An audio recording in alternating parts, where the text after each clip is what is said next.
আম্মা, তুমি ভালো আছো? কিভাবে থাকতে পারি? মন মন খারাপ করো না আম্মা। আমরা তোমার সাথে আছি না সবাই? এই যে তোমার সব আছি, আমি তোমার সাথে সব খোঁজ খবর রাখবো। তুমি ভালো করে পড়াশোনা করবা, আচ্ছা? তোমার পড়াশোনার যা খোঁজ খবর রাখা দরকার, তোমার পড়াশোনার সব খোঁজ খবর আমরা রাখবো। তোমার বই কিনে দিব, তোমার কাগজ কিনে দিব, তোমার কলম কিনে দিব, তোমার কালার পেন্সিল লাগলে সেগুলো কিনে দিব, তোমার টিফিন খরচ কি লাগে সেটা আমরা দেখবো, ঠিক আছে? আঙ্কেল, তোমার আব্বু তোমার আঙ্কেল, আব্বু তোমার জন্য যা করতো আমরা সেগুলো তোমার জন্য সবটা করতে পারবো না, কিন্তু আমাদের যতটুকু সামর্থ্য আছে আমরা সেটা তোমার জন্য করে দেবো, আচ্ছা? আঙ্কেল, আমি কিচ্ছুই চাই না। আমি শুধু আমার বাবার এই সুষ্ঠু বিচার চাই। আমি কিচ্ছু চাই না। এটা এটা তুমি না চাইলেও এটা হবে।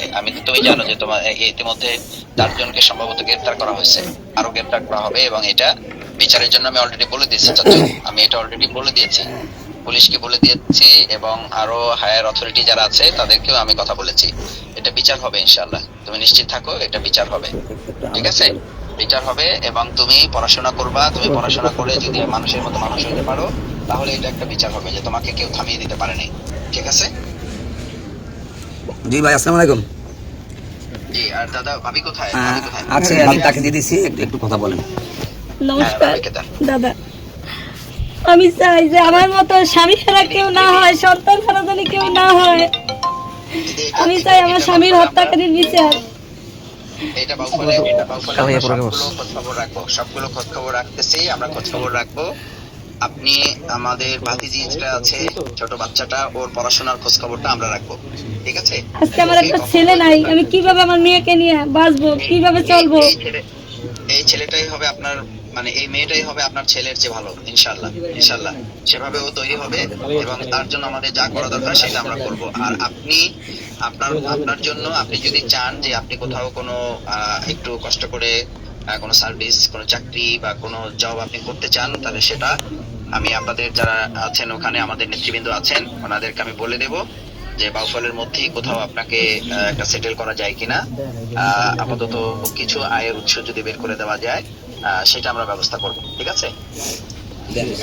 জি, বেশি বেশি মন খারাপ করে না পিসি। একটা অঘটন ঘটে গেছে, এটা আমরা সুষ্ঠু তদন্তের জন্য বলেছি, এবং এ ব্যাপারে পদক্ষেপ নেওয়া হচ্ছে।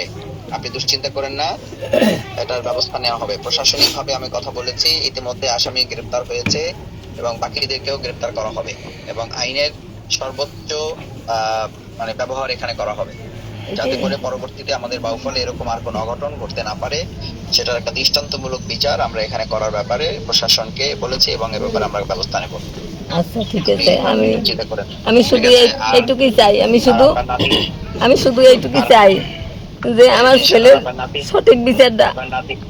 আপনার নাতিকে নিয়ে চিন্তা করবেন না, নাতির পড়াশোনাটা আমরা দেখব। আর আপনার ছেলে বউ যে আছে, ছেলে বউকে কোথাও একটু দাঁড় করানো যায় কিনা, যাতে সে কিছুটা আয় রোজগারের ব্যবস্থা করতে পারে, সেটাও আমরা চিন্তা করতেছি। আমরা দেখবো সেটা ইনশাআল্লাহ। জি, সবাইকে শোনাই, যেখানে স্থানীয় গণ্যমান্য ব্যক্তিবর্গ, কলেজের প্রফেসর, সাংবাদিক সহ সবাই এখানে আছে, এবং হিন্দু মুসলিম একেবারে অহিংসভাবে এখানে সবাই এখন অবস্থান করতেছে। আপনার কাছে আমাদের সম্মিলিত সারমর্ম কথা হচ্ছে, বাচ্চাটার লেখাপড়া সম্পর্কে খোঁজখবর নেবেন, এবং বাচ্চার মাকে ওনার শিক্ষাগত যোগ্যতা অনুপাতে একটা স্কুল হোক, হাসপাতাল হোক, বা যে কোনো একটা জায়গায় হোক, একটা পার্মানেন্ট একটা ব্যবস্থা করে দেন, যার মাধ্যমে অন্তত মা মেয়ে তাদের দুটো ডাল ভাত খেয়ে বাঁচতে পারে। এই আবেদনটা হিন্দু কমিউনিটি, মুসলিম কমিউনিটি, আপামর সকল জনসাধারণের পক্ষ থেকে, কালাইবাসীর পক্ষ থেকে আপনার কাছে অনুরোধ করতেছি।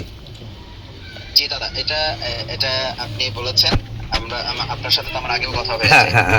আগেও কথা হয়েছে, আমরা যোগাযোগ শুরু থেকেই, আমি আপনাদের নেতৃবৃন্দ যারা আছেন তাদের সাথে আমি যোগাযোগ রেখেছি, প্রশাসনের সাথেও আমি যোগাযোগ রেখেছি, এবং আমাদের নেতৃবৃন্দ যারা আছেন তাদেরকেও আমি টাইম টু টাইম বলেছি প্রশাসনের সাথে যোগাযোগ রেখে এটা যেন দ্রুত, যে দলের, যে মতের, যে প্রভাবশালী হোক না কেন, তাকে যেন দ্রুত গ্রেফতার করে আইনের আওতায় নেওয়া হয়, এবং